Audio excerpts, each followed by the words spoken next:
Right, we now come to the 10-minute rule motion. Esther McVeigh.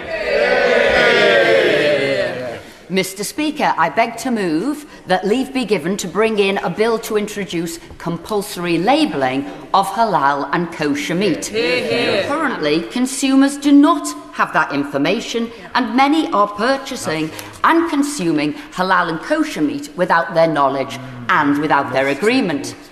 The unique process of halal and kosher meat requires the animal to have its throat slit. In the case of halal meat, the animal is often stunned before it's killed, although it might not be, and for the shahita killing, for kosher meat, there is no pre-stunning. This lack of stunning causes the animal to experience severe pain. The government's own figures show that of the 1.035 billion animals processed in English and Welsh slaughterhouses in 2024, an estimated 214.6 million were slaughtered to produce halal meat. The analysis shows the total meat supplied by non-stun slaughter is about 4 times greater than the population of Muslims and Jews in the UK. In effect, a two-tier system has been created, one in which some slaughterhouses comply by stunning laws and one in which others don't, citing the religious exemption, without ever intending to focus their sale on that market.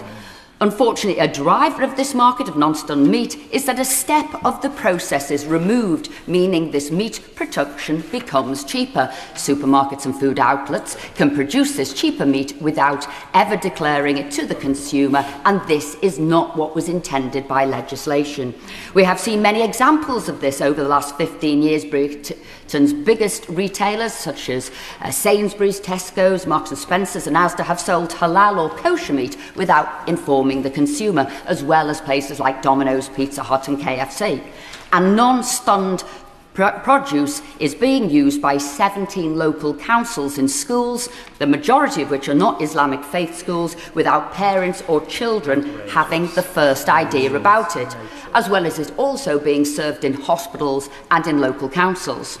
So in December, when Labour put forward its much vaunted animal welfare strategy, a document lauded with the aim of preventing animals suffering unnecessarily, which included the banning of boiling of live lobsters, banning the use of carbon dioxide to stun pigs, and steps to ensure the more humane slaughter of farmed fish, I was surprised and alarmed to see no mention of the more humane slaughter of animals and the labelling of halal and kosher meat. There was a clear opportunity to call for this labelling of halal and kosher meat, and it was missed.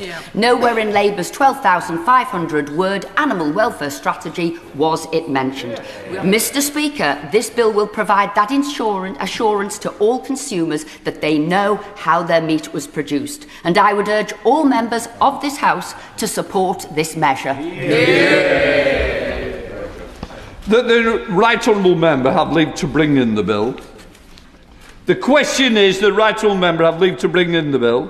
As many of that opinion say aye. Aye. Of the contrary, no. I think the ayes have it. The ayes have it. Who will prepare to bring in the bill? Sir Roger Gale, Alberta Costa, Dame Karen Bradley, Sir Edward Lee, Graham Stringer, Rupert Lowe, Sammy Wilson, Jim Allister, Lee Anderson, Sarah Pochin and myself. Yeah, very good.